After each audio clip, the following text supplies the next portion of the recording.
Hello everyone, welcome to our YouTube channel Shiksha Alliance. Today we are going to start our daily current affairs session in which we will cover important news from several newspapers, PIB and various government sources. So let's begin our session. Our first topic is Indian navy green initiative. तो हम जानेंगे जो Indian navy का green initiative है इसके बारे में। PIB के न्यूज इंपॉर्टेंट हो जाता है। Indian Navy has taken several green initiative to protect the environment and promote sustainability. Indian Navy ने बहुत सारा ग्रीन इनिशिएटिव को लिया है ताकि प्रोटेक्ट किया जा सके एनवायरनमेंट को और प्रमोट किया जा सके सस्टेनेबिलिटी को। Commissioning of solar power plant with accumulative capacity, commission किया गया है इंडियन नेवी में सोलर पावर प्लांट को क्यूमुलेटिव कैपेसिटी का। To reduce diesel engine emission the navy has installed a retrofit device developed by Chakr innovation. This device has shown a 70% reduction in hydrocarbon, carbon monoxide and particulate matter emission. Reduce करने के लिए diesel engine के emission को navy ने install किया है retrofit device को, जिसको डेवलप किया गया है चक्र इनोवेशन के द्वारा। ये जो डिवाइस है इसने मदद किया है 70% रिड्यूस करने में हाइड्रोकार्बन, कार्बन मोनोऑक्साइड और पार्टिकुलर मैटर के एमिशन को। कॉम्बैट करने के लिए ऑयल के स्पिल को नेवी ने डेवलप किया है eco friendly marine bio remedial agent को, जो कि कंसिस्ट करता है माइक्रो ऑर्गेनिज्म को और उनके ग्रोथ स्टिमुलेंट को। Navy has operationalized a 100 kilowatt capacity air conditioning plant based on natural refrigerant carbon dioxide। Navy ने ऑपरेशनलाइज किया है 100 किलोवाट कैपेसिटी का एयर कंडीशनिंग प्लांट को, जो कि बेस्ड है नेचुरल रेफ्रिजरेंट कार्बन डाइऑक्साइड के ऊपर। The Navy is also exploring the use of hydrocarbon as an alternative source of fuel. Short trial of hydrocarbon aspirated diesel engine have been completed, showing reduced carbon monoxide emission. A ship has been fitted with the device for pilot trial.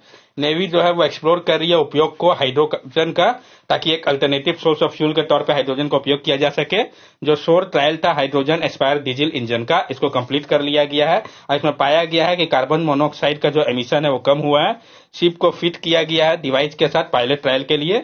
Navy is working on developmental project for hydrogen fuel cell power ferry craft. Navy काम कर रही है developmental project में hydrogen fuel cell power ferry craft के लिए भी। Reduce करने के लिए वेक्यूलर एमिशन को नेवी ने प्रोग्रेस किया है उपयोग को लेके biodiesel based on use cooking oil, इसका उपयोग को भी फोकस किया है। ये सारे इनिशिएटिव नेवी के द्वारा लिया गया है ताकि कंट्रोल किया जा सके। नेक्स्ट टॉपिक हमारा लेवेंडर फेस्टिवल। पीआईबी की न्यूज काफी इंपॉर्टेंट हो जाता है। जानेंगे हम लेवेंडर फेस्टिवल के बारे में। पहले भी इस टॉपिक को हम लोगों ने कंसीडर कर रखा है। Recently, Union Minister Dr. Jitendra Singh inaugurated the Lavender Festival in Baderwar, Jammu as a part of One Week One Lab campaign organized by CHIR IIIM। अभी हाल ही में union minister doctor Jitendra Singh ने इनॉग्रेट किया था lavender festival को। कहां पे? तो भदेरवा पे जम्मू के, जो कि पार्ट है आपका one week one lab campaign का, जिसको ऑर्गेनाइज किया गया था CHIR IIIM के द्वारा। ये सेकेंड ईयर है लेवेंडर रिवोल्यूशन का। भारदेवा जो है इसको हेल्ड किया जाता है लेवेंडर कैपिटल ऑफ इंडिया के तौर पे और एग्री स्टार्टअप डेस्टिनेशन भी माना जाता है। लेवेंडर रिवोल्यूशन, जिसको कि हम पर्पल रिवोल्यूशन भी कहते हैं, या अरोमा मिशन के बारे में हम जानेंगे। तो सबसे पहले हम लेवेंडर के बारे में जान लें। Lavender is a fragrant flowering plant known for its aromatic purple flower and shooting scent. It is widely cultivated for its essential oil, which has various use in aromatherapy, cosmetic and culinary application. Lavender जो है ये एक fragrant flowering plant है, जिसको जाना जाता है इसके एरोमेटिक पर्पल फ्लावर और शूटिंग सेंट के कारण। इसका बहुत ज्यादा कल्टीवेट किया जाता है, उपयोग होता है इसेंशियल ऑयल के कारण, जिसका बहुत सारा उपयोग है, जैसे कि एरोमा थेरेपी पे, कॉस्मेटिक में, क्यूलिनरी एप्लीकेशन भी है। लेवेंडर रिवोल्यूशन के बारे में हम जान ले। Launch in 2016 by Union Minister of Science and Technology through the Council of Scientific and Industrial Research CHIR Aroma Mission. जो लेवेंडर रिवोल्यूशन है इसको लॉन्च किया गया था 2016 में Union Ministry of Science and Technology के द्वारा Council of Scientific and Industrial Research CHIR Aroma Mission के माध्यम से। ऑब्जेक्टिव इसका क्या है? To support the domestic aromatic crop based agro economy and promote entrepreneurship, कि सपोर्ट किया जाए जो domestic aromatic crop based agro economy उसको और प्रमोट किया जाए इंटरप्रेन्योरशिप को। प्रोडक्ट की अगर हम बात करें इसके, तो लेवेंडर ऑयल हो गया, लेवेंडर वाटर हो गया, हाइड्रोसोल हो गया। क्या सिग्निफिकेंस है इसका? Support the government policy of doubling farm income, provide livelihood, promote entrepreneurship. ये सपोर्ट कर रहा है जो गवर्नमेंट का पॉलिसी है डबल करने का फार्म के इनकम को, प्रमोट कर रहा है लाइवलीहुड को, प्रमोट कर रहा है इंटरप्रेन्योरशिप को। अरोमा मिशन के बारे में हम जान लें। CHIR initiative to bring transformative change in the aroma sector, promote the cultivation of aromatic crop and benefit farmer। जो CHIR का इनिशिएटिव है ब्रिंग चेंज लाने का ट्रांसफॉर्मेटिव अरोमा सेक्टर पे, प्रमोट करने का कल्टीवेशन ऑफ एरोमेटिक क्रॉप के लिए और बेनिफिट करने का फार्मर को। फेज 1 और 2 के बारे में हम जान लें। तो जो फेज 1 है ये कवर कर रहा था 46 डिस्ट्रिक्ट को और ट्रेन किया गया इसके अंतर्गत 44,000 पीपल को, जबकि फेज 2 का मकसद है इंगेज करना 45,000 स्किल रिसोर्सेज को और बेनिफिट करना फार्मिंग फैमिलीज को। नोडल एजेंसी की अगर हम बात करें CSIR central institute of medical and aromatic plan, CSIR CIMAP Lucknow जो है ये इसके लिए नोडल एजेंसी है। इंटेंडेड आउटकम क्या निकला, ये जो एडिशनल एरिया अंडर कल्टीवेशन है, टेक्निकल और इंफ्रास्ट्रक्चर सपोर्ट मिला, न्यूमरेटिव प्राइस और वैल्यू एडिशन हुआ इसेंशियल ऑयल का। नेक्स्ट टॉपिक है हमारा साल सीड। तो हम जानेंगे साल सीड के बारे में। Government on tribal development cooperative corporation of Odisha limited TDCCOL decided to procure sal seed Shorea robusta from 9 Odisha district. तो जो government on tribal development cooperative corporation of Odisha limited है TDCCOL, इन्होंने डिसाइड किया है कि वो प्रोक्योर करेंगे साल सीड सोरिया रोबस्टा को ओडिशा के 9 डिस्ट्रिक्ट से। The move which come after a gap of 3 years intend to arrest the distressed sale of minor forest produce। ये जो मूव है 3 साल के गैप के बाद लिया गया है, इसका मकसद है जो डिस्ट्रेस सेल है माइनर फॉरेस्ट प्रोड्यूस का इसको कम किया जाए। साल 3 के बारे में हम जान लें। Sal 3 is native to India, Bangladesh, Nepal, Tibet and across the Himalayan region. जो साल 3 आपका ये नेटिव है भारत, बांग्लादेश, नेपाल, तिब्बत और अक्रॉस हिमालयन रीजन के लिए। Habitat dense dry deciduous forest on hill slope and flat ground and evergreen moist forest। तो dense dry deciduous forest होता है हिल स्लोप पे, फ्लैट ग्राउंड और एवरग्रीन मॉइस्ट फॉरेस्ट भी होता है। It is found where the soil is deep. जो साल 3 है वो पाया जाता है जहां पे सॉइल डीप होता है। It is resistant to fire and does often a dominant tree in Indian forest. ये रेजिस्टेंस है फायर से, इस कारण ये जो है ऑफन है डोमिनेंट ट्री के तौर पे इंडियन फॉरेस्ट के लिए। इसका ये मतलब नहीं कि इसमें आग नहीं लगता। Classified under the minor forest produce and state government provide minimum support price. इसको क्लासिफाई किया गया है माइनर फॉरेस्ट प्रोड्यूस के तौर पे और स्टेट गवर्नमेंट प्रोवाइड करता है मिनिमम सपोर्ट प्राइस को। नेक्स्ट टॉपिक है हमारा RBI payment system operator PSO norms. तो जो RBI का payment system operator PSO norms है इसके बारे में हम जानेंगे। Reserve Bank of India has release a draft of master direction on cyber resilience and digital payment security control for payment system operator.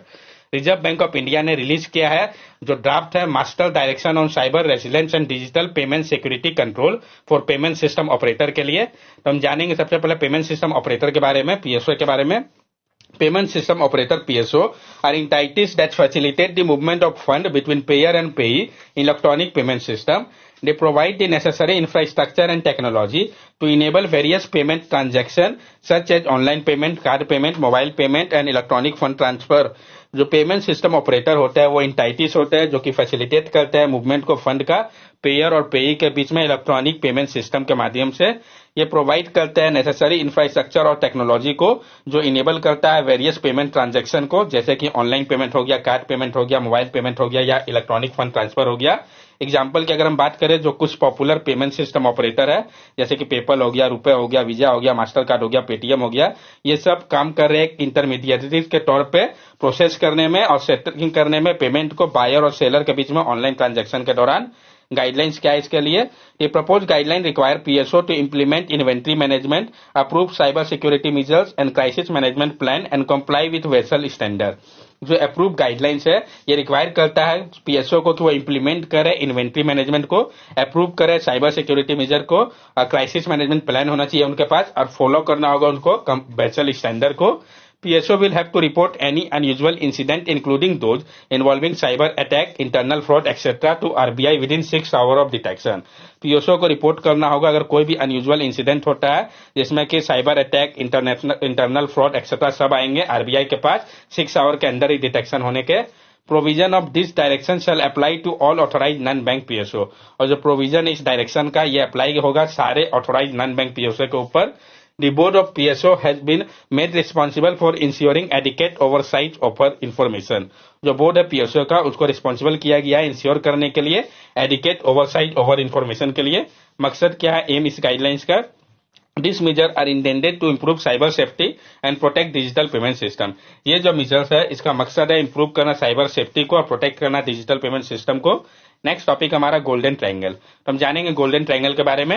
As per United Nation office on drug and crime report there is no slow down of trade in methamphetamine and other illegal drug originating from golden triangle of south east Asia. तो जो United Nation office on drug and crime है इसके report के अनुसार कोई भी slow down नहीं देखा गया है ट्रेड में मेथामेथापाइन का और अदर इलीगल ड्रग का जो कि ओरिजिनेट करता है golden triangle south east Asia से। Golden triangle include the area of 3 countries namely Myanmar, Laos और थाईलैंड। ये इंपॉर्टेंट पॉइंट है। गोल्डन ट्रायंगल इंक्लूड करता है जो एरिया है 3 कंट्रीज का, कौन कौन सा? म्यांमार, लाओस, थाईलैंड का, जहां पर कल्टीवेशन और प्रोडक्शन जो है ड्रग्स का, जैसे कि ओपियम, हीरोइन का काफी ज्यादा प्रिवलेंट है। एरिया जो है वो मेजर सोर्स है इलीगल ड्रग का। ये कंट्रीब्यूट करता है ग्लोबल ड्रग के ट्रेड में, और साथ साथ गोल्डन क्रिसेंट जो है ये कंप्राइज करता है अफगानिस्तान, ईरान और पाकिस्तान को। तो गोल्डन ट्रायंगल में कौन कौन सी कंट्रियां हैं? म्यांमार, लाओस, थाईलैंड, और गोल्डन क्रिसेंट में इसमें आपका अफगानिस्तान, ईरान, पाकिस्तान भी है। दे सकते हैं गोल्डन ट्रायंगल के कंट्रीज को, तो डायरेक्ट मैप बेस्ड क्वेश्चन पे फ्रेम किया जा सकता है। नेक्स्ट टॉपिक है हमारा सूरीनेम। तो हम जानेंगे सूरीनेम के बारे में। अब मैप बेस्ड क्वेश्चन भी से आ सकता है। President Draupadi Murmu recently visited Suriname on a 3-day trip, aiming to strengthen India bilateral relationship with South American nation. The visit to Suriname is a significant component of her two-nation tour, with Serbia being the other destination. जो president Draupadi Murmu ने अभी हाल ही में visit किया था Suriname को 3 day के trip के लिए, इसका मकसद था स्ट्रेंथन करना इंडिया के बायलैटरल रिलेशन को साउथ अमेरिकन नेशन के साथ। जो विजिट था सूरीनेम का, ये काफी सिग्निफिकेंट कंपोनेंट रखता है उनके 2 नेशन के टूर में। जो सर्बिया है वो दूसरा डेस्टिनेशन है। सूरीनेम कैपिटल जो है सूरीनेम का आपका पारामिरिबो है, जो कि एक स्मॉल कंट्री है नॉर्थ ईस्टर्न कोस्ट में, साउथ अमेरिका में। इसको डिफाइन किया गया है इसके vast vast of tropical rain forest के कारण, 10 कॉलोनियल आर्किटेक्चर और मेल्टिंग पोर्ट कल्चर के कारण। आप देख सकते हैं सूरीनेम के लोकेशन को, डायरेक्ट क्वेश्चन मैप बेस्ड आ सकता है। सूरीनेम, उसके बगल में आप देखिए ग्वेना हो गया, फ्रेंच ग्वेना हो गया, यहाँ से आपका अमेजन बेसिन गया हुआ है। नेक्स्ट टॉपिक है हमारा WHO guidelines to protect children from the harmful effect of food marketing. तो जो WHO का गाइडलाइंस है प्रोटेक्ट करने के लिए चिल्ड्रन को हार्मफुल इफेक्ट से फूड मार्केटिंग का, जानेंगे हम इसके बारे में। World Health Organization has released new guidelines to protect children from the harmful effect of food marketing that promote unhealthy dietary choices. World Health Organization ने रिलीज किया है न्यू गाइडलाइंस को, जो प्रोटेक्ट करेगा चिल्ड्रन को हार्मफुल इफेक्ट से food marketing का, जो प्रमोट करता है अनहेल्दी डाइटरी चॉइसेस को। नीड फॉर द गाइडलाइंस, आवश्यकता के ऊपर इस गाइडलाइन की। In 2017, to understand the linkage between food and NCD, the Delhi-based think tank Center for Science and Environment conducted the Know Your Diet School Children Survey. The survey found that 2017 में समझने के लिए क्या link है food और non communicable disease के बीच में, जो दिल्ली बेस्ड थिंक टैंक था Centre for Science and Environment, उन्होंने कंडक्ट किया एक know your diet school children survey को। इस सर्वे में पाया गया most school children they are not eating a balance diet. तो ज्यादातर स्कूल चिल्ड्रन है वो नहीं ईट कर रहे हैं बैलेंस डाइट को। Children had a low frequency of intake of cereal, vegetable and millet. जो चिल्ड्रन है उनका काफी कम फ्रीक्वेंसी है सीरियल, वेजिटेबल और मिलेट इंटेक का। Package food was most popular among children than non package food. और जो पैकेज फूड है वो बहुत ज्यादा पॉपुलर है चिल्ड्रन के बीच में नॉन पैकेज फूड के कंपैरिजन में।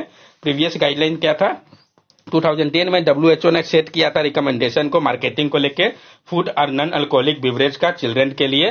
मार्च 2023 में WHO ने पब्लिश किया जो सेट ऑफ न्यूट्रिशनल क्राइटेरिया है, जिसका मकसद है प्रोटेक्ट करना चिल्ड्रन को मार्केटिंग से जो प्रमोट कर रहा है अनहेल्दी फूड और नॉन अल्कोहलिक बिवरेज को। ये जो रिकमेंडेशन है ये क्या इंक्लूड कर रहा है? प्रोटेक्ट चिल्ड्रन, यानी प्रोटेक्ट किया जाए चिल्ड्रन को सारे एजेस का marketing of food non alcoholic beverage से, जो कि काफी ज्यादा high saturated fatty acid, trans fatty acid, free sugar या सॉल्ट जिसमें ज्यादा है, इंप्लीमेंट करके कंप्रिहेंसिव मैंडेटरी पॉलिसी को। रिस्ट्रिक्ट किया जाए मार्केटिंग को स्पेसिफिक अनहेल्दी फूड कैटेगरी का चिल्ड्रन के लिए, जिसमें जो high in saturated fatty acid, trans fatty acid, free sugar, salt या फास्ट फूड है। एड्रेस करने की बात कही गई है फूड मार्केटिंग लोकेशन को, जहां पर चिल्ड्रन फ्रीक्वेंटली गैदर करते हैं, जैसे कि स्कूल हो गया, स्पोर्ट्स क्लब हो गया। और रेगुलेट करने की बात कही गई है मार्केटिंग को चिल्ड्रन टेलीविजन व्यूइंग टाइम को लेके डिजिटल स्पेस पे, ताकि जो यंग पीपल है वो उसको मैनेज कर सके, और मैगजीन टारगेटिंग चिल्ड्रन और एडोलेसेंट पर फोकस किया जा सके। डिजाइन इस तरीके से पॉलिसी को कहा गया है ताकि कंप्रिहेंसिव इनफ हो मिनिमाइज करने के लिए माइग्रेशन को मार्केटिंग को चैनल और सेटिंग के माध्यम से। ध्यान में रखने को कहा गया है कंट्री के न्यूट्रिशनल सिचुएशन को, कल्चरल कॉन्टेक्ट को, locally available food, dietary custom, available resource capacity को और एग्जिस्टिंग गवर्नेंस स्ट्रक्चर को फॉर्मुलेट करते हुए पॉलिसी को इनकरेज करने को कहा गया कंट्री को कि उपयोग किया जाए न्यूट्रिएंट प्रोफाइल मॉडल का, ताकि आइडेंटिफाई किया जा सके और क्लासिफाई किया जा सके अनहेल्दी फूड और बिवरेज को, जो कि सब्जेक्ट है मार्केटिंग रिस्ट्रिक्शन में। फोकस करने की बात कही गई है प्रोटेक्शन की, सारे चिल्ड्रन को उपयोग करना है। जो डिफिनेशन है चाइल्ड का convention of rights of child से, जो गाइडलाइंस है इसका मकसद है इंश्योर करना कि जो मार्केटिंग रेगुलेशन अप्लाई हो पूरी तरीके से चिल्ड्रन जो है सारे एज के लिए, जिसमें कि यंगर और ओल्डर चिल्ड्रन भी आएंगे, ताकि सेफगार्ड किया जा सके उनके हेल्थ को और वेलबींग को। इनकरेज करने की बात कही गई है गवर्नमेंट को, ताकि वो स्टैब्लिश कर सके रॉबस्ट और कॉम्प्रिहेंसिव रेगुलेशन को, ताकि एड्रेस किया जा सके एग्रेसिव और परवेसिव मार्केटिंग को फूड और पीवरेज का हाई इन फैट, शुगर और सॉल्ट का चिल्ड्रन के लिए। That's all for daily current affair session. अगर आपको हमारी वीडियो अच्छी लगी हो तो हमारे चैनल सब्सक्राइब करें, हमारे वीडियो को लाइक करें और ज्यादा से ज्यादा शेयर करें। These are our social media link. From here also you can stay connected with us and give us your valuable feedback. Thank you and have a nice day.